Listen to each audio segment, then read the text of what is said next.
I became, as Sarah said, an MP in 2010. Often when people ask, I would use the words, I sort of became an MP by accident, but obviously as a Christian, I believe there was a path and a plan for me. But I worked here in Manchester. I lived in my constituency. I was a local councillor for the Labour Party there, and I worked for one of the big law firms here in Manchester. And about 2.5 months before the 2010 election, now bear in mind you've often been a candidate about 4 years before an election happens because you've been picked by the local party as the candidate. My MP rang me and said, I really can't face being an MP anymore and I'm going to step down. And I couldn't really believe it. It was quite a shock. You have all your leaflets printed for the election and that sort of thing. We knew it was coming. And then through a set of circumstances, I was asked by some people locally to consider being a candidate. Another friend of mine who was kind of older than me and more senior in the constituency, I expected to be the candidate, but I was interested in maybe standing and saying a few things. Then my friend decided not to stand. He actually wanted to be my agent, and it was my agent for the election. So I was picked as our Labour candidate in Staley-Bridge and Hyde with about 36 days to go before the 2010 election. My wife was pregnant at the time. Life was going to get turned upside down. But I was picked. 36 days later, I was elected, and a few days after that, I arrived at the House of Commons. I was only 29 at the time, which is quite young. There was a lot of younger MPs that election. And so then life really changed quite a lot. I was had to resign from my job and the council. But I've been an MP since then, and that seems like 5 minutes ago, but that's because of the workload of being an MP. But things just happened for me, and I was extremely fortunate in that sense to become an MP in that way. A lot of people here might also be thinking about taking similar steps, but one of the questions we hear a lot is how do we discern that vocation on our lives, if that is to be our vocation? And I just wonder, obviously there was a lot of kind of sequence of events that worked for you, but how did you discern in that short amount of time that going into politics was for you and that was your vocation? It's a decision only everyone can make for themselves and interpret what they are feeling and seeing as to the signs that they should take from that. But I mean, for me, I'd always been interested in politics. I was obviously a councillor. I'd been involved in the Labour Party for quite a few years, really, since being here at university in Manchester.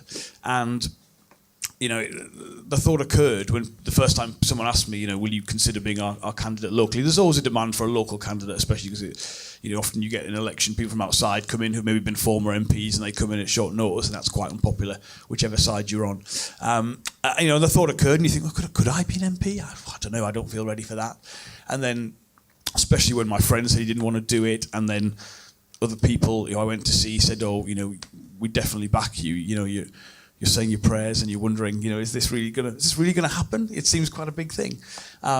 But if you feel that is right, and that's a decision only you can make, then I do feel it was the right thing to do. Life has never been quite the same since, but the things I've been able to do, the things I've been able to say, and hopefully the difference I've been able to make, it felt like the right decision for me.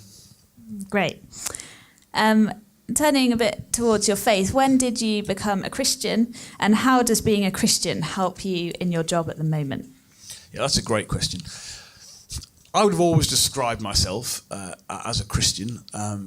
I said when I became chair of Christians on the Left, when I think back to that time in my life now, I don't think I would have been able to describe properly what a Christian was. I feel this is only something that has come into my life actually fairly recently. I'll take you through the steps. First of all, every Sunday, I used to cook the Sunday lunch, and my wife would take the children to church, and I'd have it ready for when they came back. Then basically, we ended up having so many children, she couldn't look after them all herself at church, and I had to go along. And it's an absolutely true story. I have 4 children now, to be honest, I described myself as a Christian, and I had those, the Christmas and Easter and that sort of thing, and I don't know, it coincided with a few things. I enjoyed listening, particularly to the sermons and the Bible readings. Our vicar changed. We had a great vicar, but we got another great friend of mine in. He was someone I really connected with, and he was, I think obviously anyone who's a vicar takes seriously the different needs of their congregation. But if you have an MP in your congregation, you recognise they're probably going through some particular pressures at various times, and he was a great source of support and friendship. I met Andy Flanagan, who you'll be familiar with, who again seemed to be someone sent to me with some great wisdom and insight, and it just became a bigger thing for me. And then a few years ago now, one of my friends, another MP, said to me, look, we have a group of people we meet to read the Bible together every week. Would you be interested in that? And we have obviously support for Christians in Parliament. And I said, yeah, that would be quite a nice thing to do. So obviously when you go to church with lots of small children, you can only zone in and out at various times of what's being said because you're looking after your children causing a racket at the front. And of course, so that was a time where I really got a chance to properly read and discuss the Bible, which was a real source of strength in the job. And then so this was becoming a bigger part of my life. I decided to get confirmed, took that decision. And then only about a year ago now, my great friend Stephen Timms, who many people will be familiar with, said he wanted to stand down as chair of Christians on the Left, and would I be interested? And I just thought, this is a journey that seems to have, seems to be continuing its movement and offering more things to me.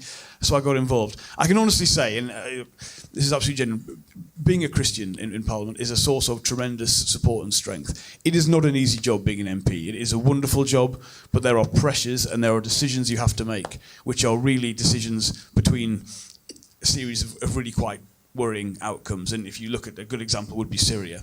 There is not an easy solution to what we've seen in Syria, and the human suffering in that conflict is something really extreme, even for the world that we live in. And you're going to need some support to do that, and you're going to need some strength to do that. There are times when making the right decision is not always popular. We're looking at our land supply in Greater Manchester right now for our housing policy. Everyone knows there's a housing crisis in this country. We're basically pricing our young people out of ever even renting, let alone owning a home. But it's not always popular to tell people we might need to build some houses to do that. So you've got to be in politics for a reason. It is a wonderful and privileged position to have, but I don't think it's a job worth having if you just want to be an MP because you get some letters after your name and you get to go to the House of Commons and appear on telly a bit. You've got to decide what you want to do, and you're going to need something very strong to keep you on track in that, because it's very easy to be blown off course, and it's very easy to go for an easier life and not have to go to an angry public meeting at times and tell people that actually might need to show some compassion to refugees, or we might need to build some houses. That's part of the job, though, and for me, being a Christian is a big source of the support for that. It's really good to hear. A lot of what people see on television is Prime Minister's Questions style politics, which is obviously very confrontational. We hear a lot of people say, why can't they just all get on? I wonder if you can tell us some examples from your experience of where you've been able to work across parties and where you've been able to demonstrate that unity as opposed to the division that we see so much of on the television. Very good. I'll let you into a secret. I hate PMQs. I don't always go to it, to be honest. It's not because it's adversarial. That is a part of our system. The reason the House of Commons sits opposite each other is not actually because adversarialism is part of our inherent political culture. It's actually because the first House of Commons met in a church, and if you look at the House of Commons, it looks like that kind of design. But there has to be a place for strong opinions to be expressed. The reason I hate it is because rather than sort of sharp comments based around policy and principles and shortcomings in terms of government, it's kind of become childish. If you compare it to the past, it was always robust, and before the TV cameras were in there, wow, it was, I think, considerably worse. But I don't like the sort of, the way in many ways, things are written up quite well if they're personal insults about people, or they're not really about what politics is about. So I don't like it, but it is genuinely, it's half an hour every week. If you watched the House of Commons on most days, you put BBC Parliament on. I think it's really only my mum who has it on every day, to be honest. You will see something very different. You'll see every day it opens with one of the government departments answering questions from anyone in the House of Commons who stands or gets on the order paper. If anything significant happens, a government minister has to make a statement. They have to then answer a question from every MP who stands up to ask one. If they're not willing to come and do a statement, they'll get summoned by the opposition, what's called an urgent question, and have to do the same thing. If you watch Parliament on a Thursday, especially, because usually the main votes each week are Monday, Tuesday and Wednesday. Thursday is always a consensual day in the sense it'll be something very important. It might be a foreign policy problem like Syria, but there's not necessarily a vote on it. And so you'll see a whole range of issues being discussed that need to be discussed, which aren't about party politics. And, one of the things I think people get really quite wrong is Parliament isn't, Labour and Tories and Liberals and the SNP. It's someone from every part of the country coming together to talk about problems. It's why I think you could never have remote voting from home, because you have to physically get a Parliament is someone from every part of the country coming together, and in that time, as well as the votes on budgets and foreign policy and war and peace, having those people in Parliament together is when they come together. So I've done a lot of work. My eldest son has autism. I've done a lot of work with Conservative MPs and other MPs on autism, and some of the work has really progressed quite impressively on that. There's a whole range of issues which are local issues, which you have to work with colleagues. Once you're elected, you obviously want your own side, usually winning the seats around you, but you have to work with people once they're there.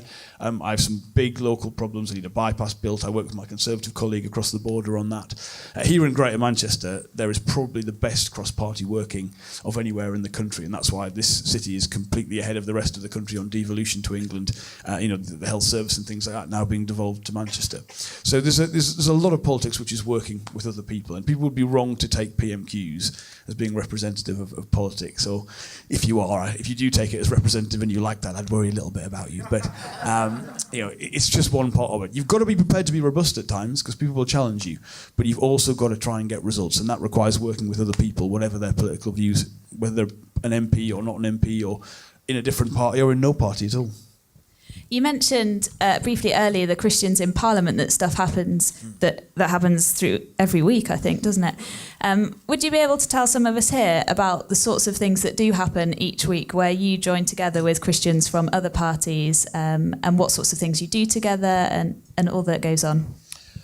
Well, there's a lot that goes on, and it's reasonably well supported. I mean, the most important thing for me is that private meeting of colleagues where we talk a little bit about the job and read, take it through the Bible in turn, reading the books and the stories and sharing how if there's a contemporary political angle to that, and that I find extremely worthwhile and interesting. As well as that, there's a whole series of lectures that are given, visiting people from other countries often come in and give a perspective. Things like Catholic social thought is often discussed. There's, of course, the very popular services at Christmas and Easter and that sort of thing, where we tend to tempt more colleagues into that. But, of course, Parliament isn't just the MPs. There's a lot of people who work in Parliament, who work for other MPs, but who also work as, in the House. And Christians in Parliament covers all those people as well. That's quite an important thing to remember. Great.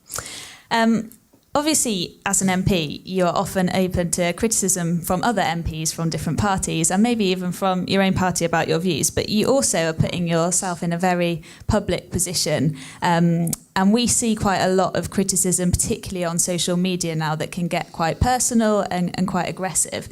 I just wonder whether you'd be able to offer some tips to the people here on how you personally have managed that, and how you've dealt with it, and what kind of support networks are there to help you work through some of that while still working with integrity.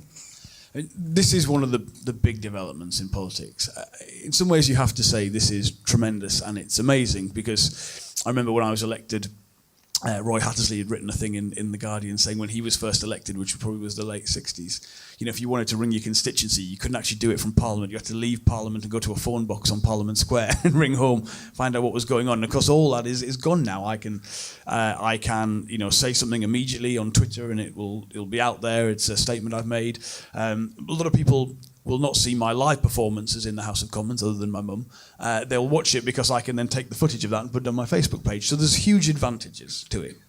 But there is no doubt that the sort of anonymity and the instantness, combined with a sort of a remoteness, because people just think they're talking to other accounts, has produced a level of debate at times which is pretty toxic. And it seems particularly worse for female politicians. There's a lot of misogyny there, and that worries me a great deal. You have to put it into two categories, I think. I mean, there's some stuff on social media which is completely unacceptable, and those people, when the police come and knock on their door because they've made a rape or a murder threat, and then realise actually that's no different to doing it in person, they have to be punished and they have to understand there are consequences for what they've done. But the other part of it is people raising legitimate concerns, but, their first interaction is anger. How can you have done this or said this? And, if you want to explain some things, sometimes complicated problems are complicated because they're complicated and there's not an easy answer, and you've got to take the time to do that. And you need a lot of patience and a lot of grace to do that. If you get into a sort of equally angry exchange, you're not going to convince that person.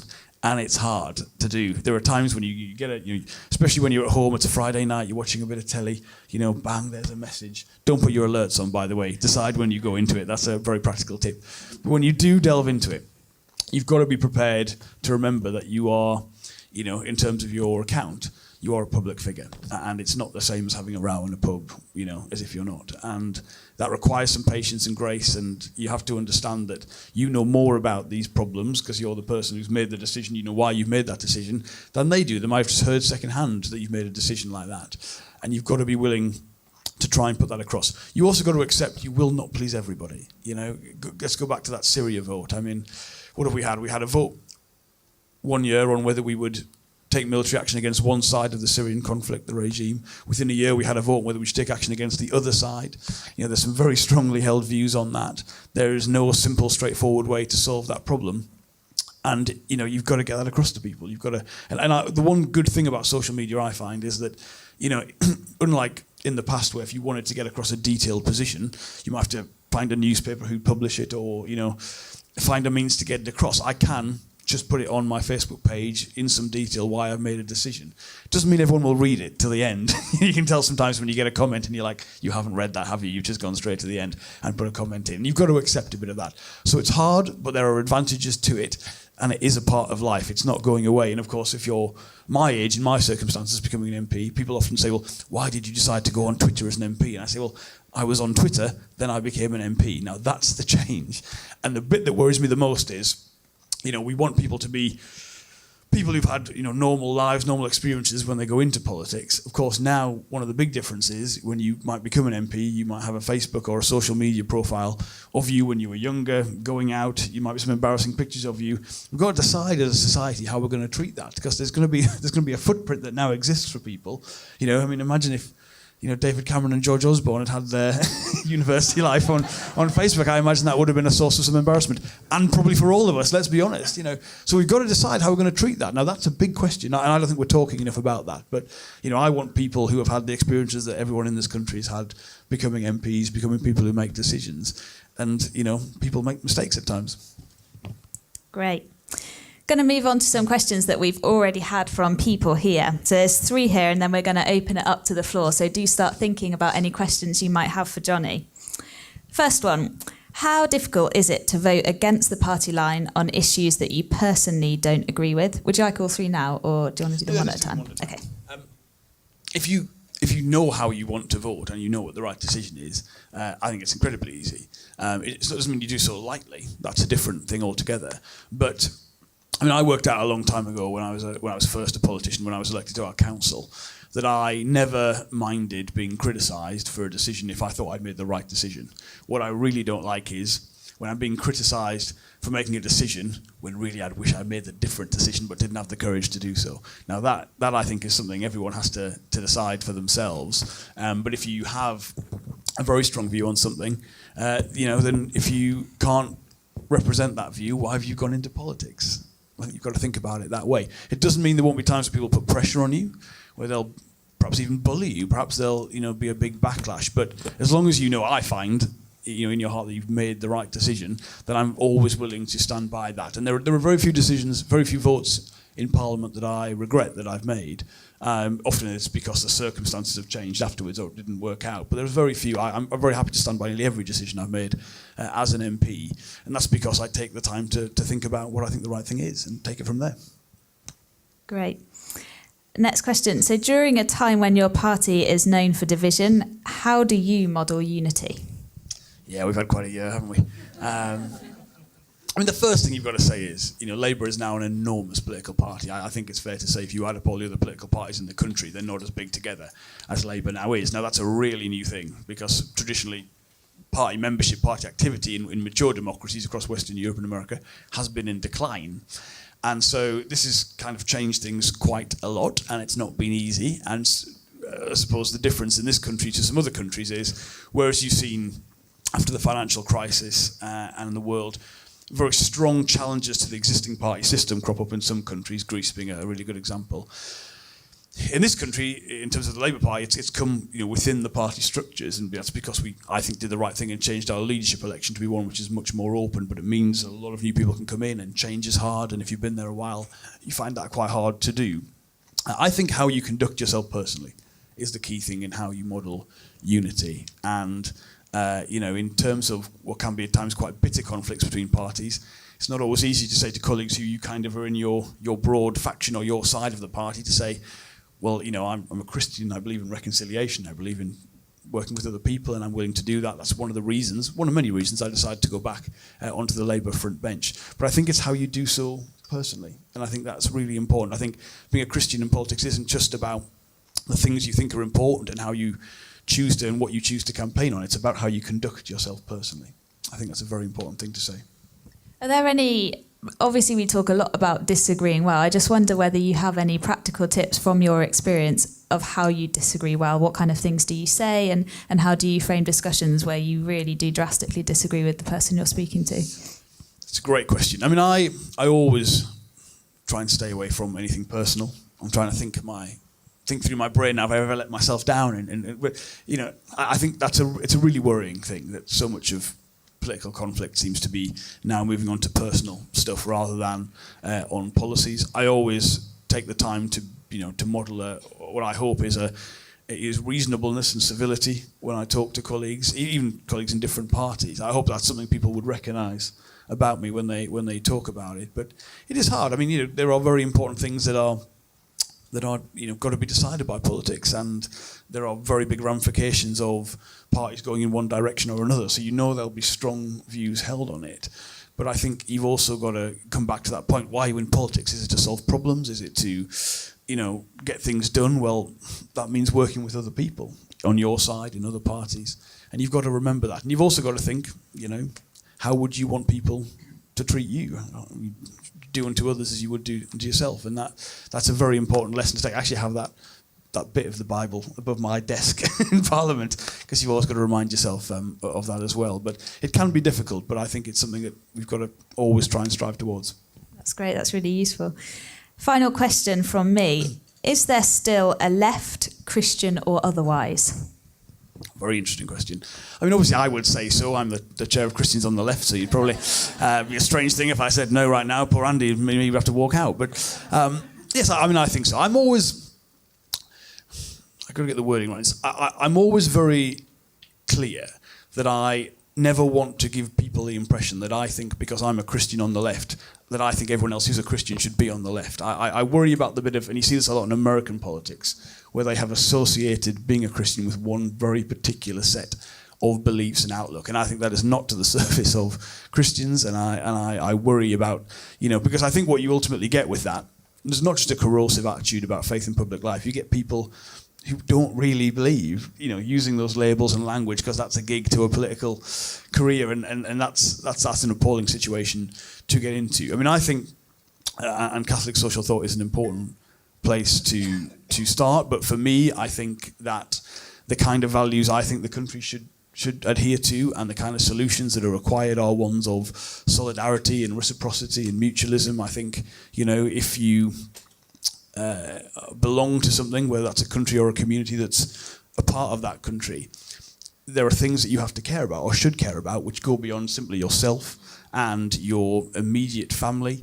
I think if there is poverty, if there are problems of exclusion in society, then that's something that everyone should care about. And for me, that is part of my Christian outlook on life. And I always say to people, obviously the solutions that I think exist to those problems are ones that I interpret as being on the left, but you could be a Christian, I believe, who equally cares about poverty and exclusion and believe the solutions are on the right, perhaps. So I don't want to be exclusive in that sense, but I do think there is a very rich history of what I would describe as Christian socialism that I think is still very relevant today. Great. We're going to open it up to the floor, if that's all right, Johnny. How about we take 3 questions at a time? If you've got a question, will you stick your hand up, and Andy very kindly is going to do his wonderful running job. Lovely. And tell me who you are and where you're from as well. If we can keep them to questions and not paragraphs, that would be great. Hi, I'm Dave. I'm actually from Staley Bridge. Love you. We've seen a breakdown in the traditional family values recently in society. People not getting married anymore, same-sex marriages, all that kind of stuff. How do you think, as Christians, we can influence society to actually rebuild the families and the family values? Good question. Thank you for what you've shared this morning, really helpful. I'm Gavin from Manchester. You must get a large inbox of mail and emails. Just wonder what advice you'd give us as Christians and constituents across this country of how we should engage with our MPs as Christians.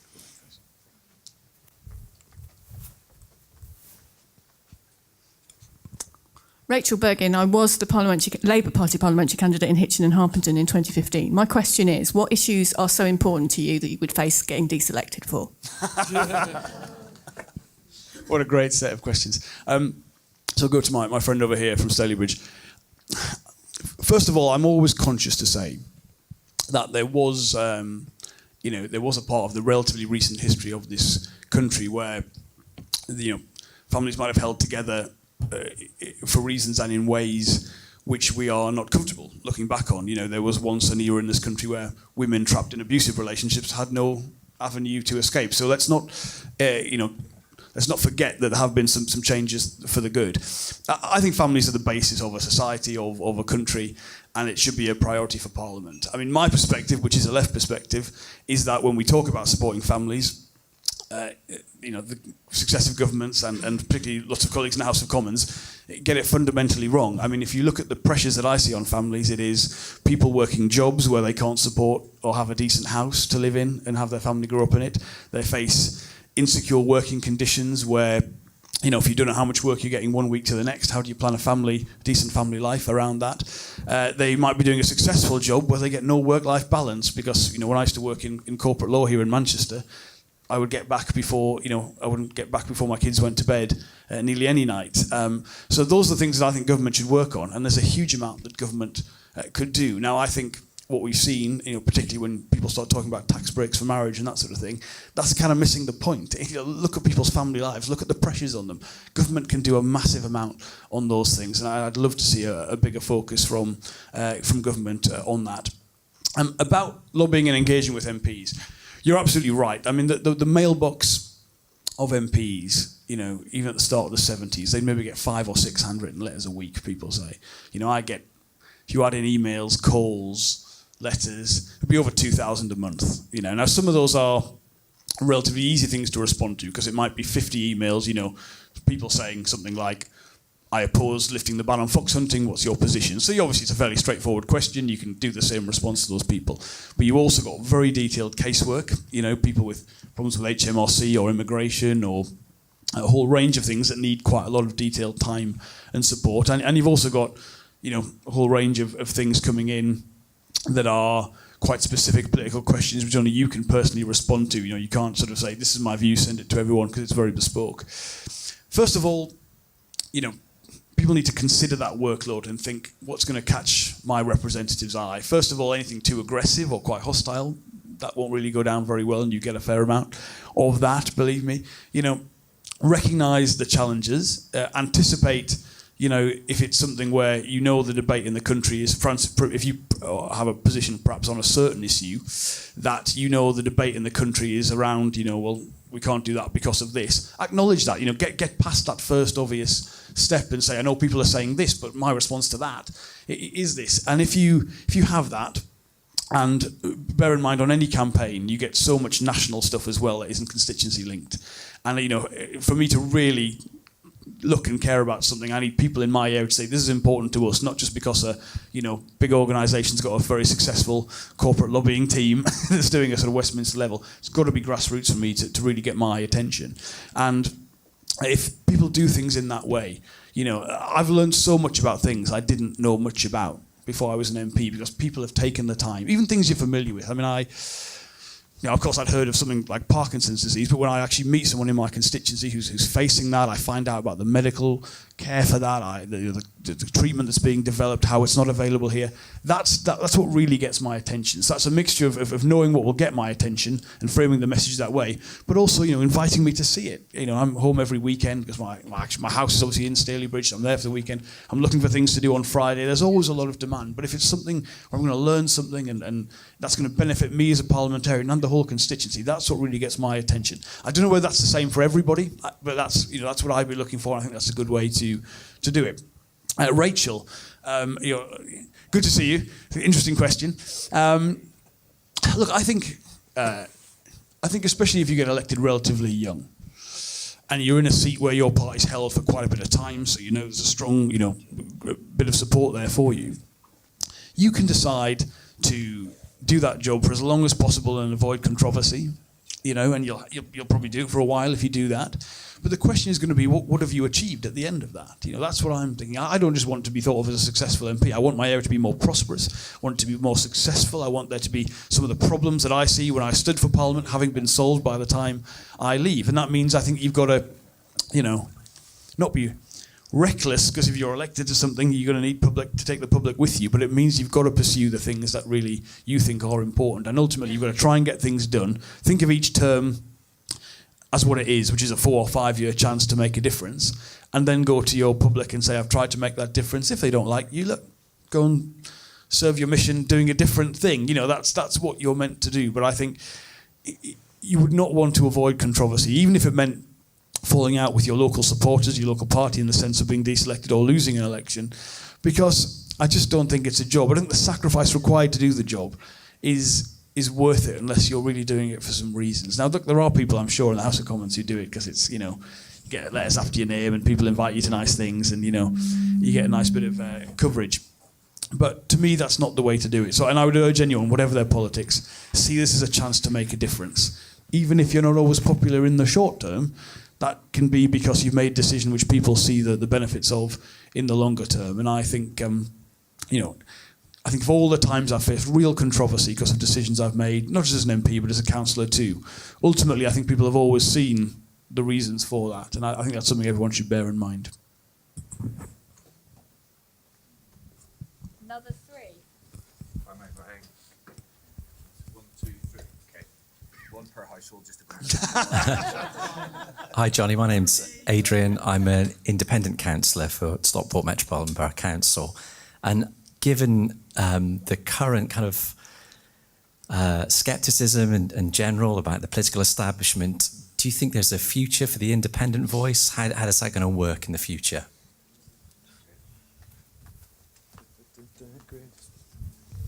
You're doing a very good job, Andy. Hi, I'm Grace from IPPR North, and I was just wondering, you obviously have responsibility for a very strategic area economically, and I was wondering how your faith has influenced your views on the economy.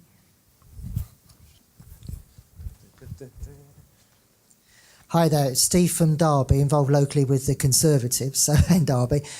There's a lot of various Christian groups, such as, the Christian Institute and various other groups that invite, people like us, Joe Public, to write to MPs about issue of concern to Christians. And I'm sure you talked about your mailbox there. You can maybe tell when you've had a letter that's been, that's been asked by several people. So how would you suggest to us the best way to write something like that to get the MP's attention? I'll start in those order. Adrian, I'll confess to you, I'm a party man. I grew up in a mining town in Sunderland, so there was Labour and nothing else basically. So I've always been very much part of the Labour movement. But for me, that was when I started to think more about it, not just in a tribal sense. For me, that was about how you make the big decisions, and clearly in our system of councils and parliamentary democracy, you need to be in a bigger team. If you want a majority in the House of Commons, you can't be on your own. So that's always how I've looked at it. That doesn't mean I don't have great respect for people who go into politics and be independents. I this is not a popular thing always, but I'm a strong advocate of electoral reform, because I think our first past the post voting system is pretty disgraceful in the representation it gives based on how people vote. And I can recognise in many parts of the country independent groups or individuals have stood up because whoever's in charge, there hasn't been good representation there, because the tribal affiliations have meant that the way the voting system represents how people have voted, it hasn't given that spread of different voices, and sometimes independents have been the way in which people have had a chance to put across that wider perspective in the community. So I do think it is part of it, and I think people who are independents like yourself should always be looking for informal alliances to work with other people to shape that thing, because I think it always has to be more than just, you know, representing your ward or your constituency. You've got to find the means to take the problems there to the level at which you can get them solved, which is a council budget, it is a vote in Parliament to have a majority. So I think that's a big part of it. I do. I think that's partly a reflection on our voting system and our political culture, which could be much improved, but that would be a whole extra session, which we'll not get into.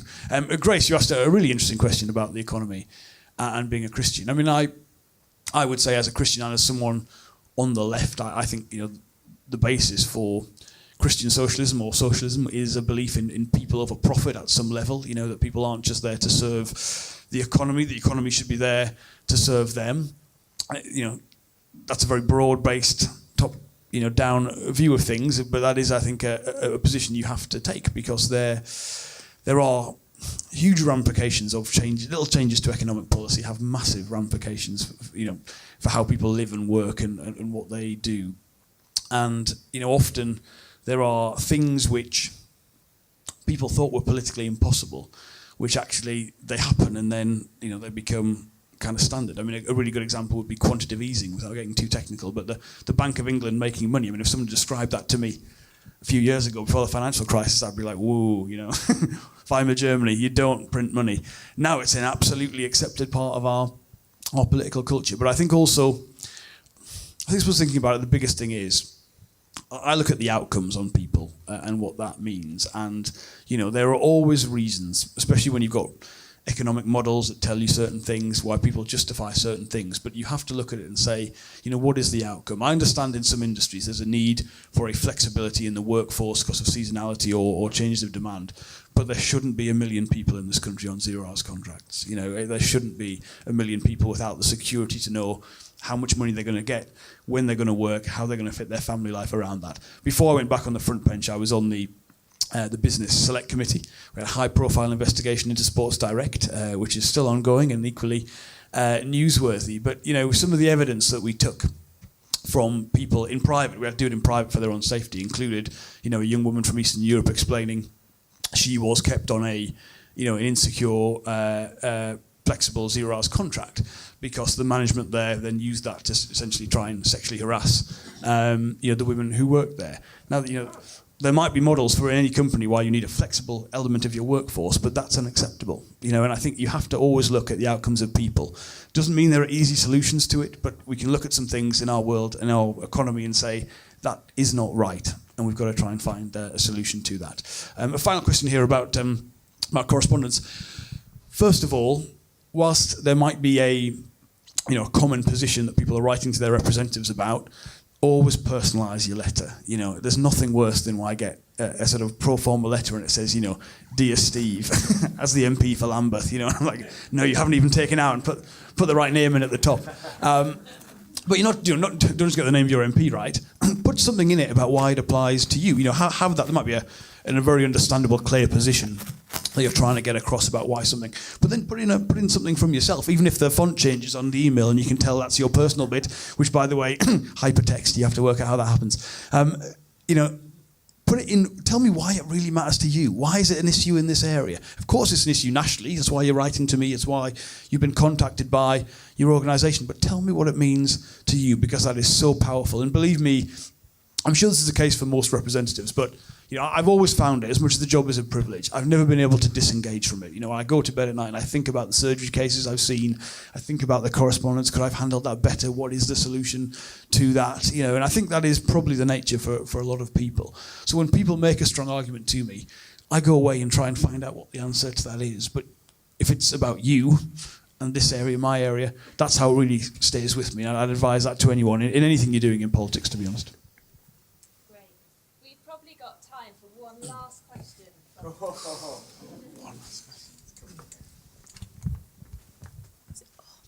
Hi, I'm Cecilia from Blackburn. Just linking back to family values, I just want to ask why you think there's a lack of support for single-parent families. Great question. It's changed a lot. At one point, in my life, single-parent families were the sort of tabloid cause célèbre. They were the people blamed for everything. And now that's thankfully moved on to other marginalised groups that get the same treatment from the tabloids, and that's a lesson, I think, in how we often cover politics in the media in this country. And there seems a perpetual need to scapegoat certain people for those things. I mean, in my experience, actually, I had some time myself as a single parent before I was married. We have 4 children, but my wife is my eldest son's stepmom. So I think things have changed a lot. I think there is, in the main, we're dealing with a sort of legacy of perception. People used to say things when I was growing up, like people had children to get, social housing and not to go to work. And of course, all that has changed. The rules don't even allow for that sort of thing to go on. But I think too often we are dealing with a view of life which isn't really reflected in real life, if that makes sense to you. I think a lot of people who make pronouncements about families, aren't willing to deal with the complexity of people's lives and how things pan out for them. And I think we, in many ways, have an economy and sources of support that focuses on too many of the wrong things. So, example I always give that isn't specific to this is that, we have a situation where if you're elderly, you get free bus pass and free, TV license, but then when you need social care, which we'll all need, it's not available to you, or it's, very poor quality. And I think if we look at where we spend money as a country, to me, having a system of universal childcare in some description, which we're slowly edging towards, would be a tremendous thing for single parents and all families, because that is the biggest problem I see in my constituency is not an absence of jobs, it's that you have jobs you can combine with the responsibilities of a family. And if you're a single parent, that's particularly hard. And the system of support just doesn't meet that. And the changes we've seen, big things like universal credit, they're definitely not working yet as they were supposed to be, or maybe ever will never work. And so the system just doesn't reflect people's lives. And I think we could spend a lot of money in this country in a much better way. And I think that would be in a way which reflects all different family circumstances and gives people the time to have that family life that they've got to have alongside work. And it goes back to the question over there, which is, do you have an economy which serves people, or is it the other way around? And obviously I would like an economy and a system of support that is there for everybody. Just before you leave us, can I ask you if you can share a piece of advice for those of us here who are perhaps early on in our political journeys, and maybe a piece of advice that you wish you'd had at this point in your journey? I think, first of all, and this is not a piece of advice that I ever needed, but you do have to get involved. I was saying to Sarah at the beginning of this that, sometimes people will say to me, I think I'd like to be an MP, but I'm not sure, who for. And I'm like, well, surely you've got to have views that you want to be represented in Parliament, or causes you want to see fought for in Parliament, rather than just want to do the job. So you've got to get involved, and clearly you're all here at this conference, so you've got an interest in it.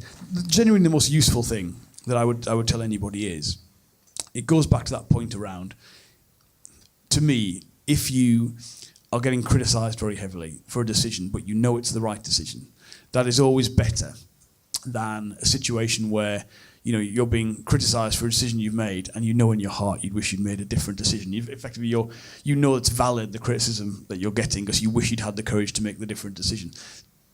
That, for me, I absolutely hate. And I learned that as a counsellor, where you've got to make some quite big decisions anyway, but I wish someone had told that to me at the beginning, because I think, if you want to be a politician, or you end up as a politician, you won't be able to avoid controversy. Politics is about resolving things peacefully, and that means there are controversial things that need to be responded to. So you won't be able to avoid controversy, but you've got to decide how you're going to handle that. And I think, always make sure you consider it very carefully, but you make the decision that you think is right, regardless of the consequences, even if there's a big fallout to that. I think that is the best piece of advice anyone thinking about spending some time in politics would be well to heed. Brilliant. Thank you ever so much, Johnny. I found what you said really useful, and I'm sure everyone else here as well. Can we all give Johnny a round of applause just to say thank you?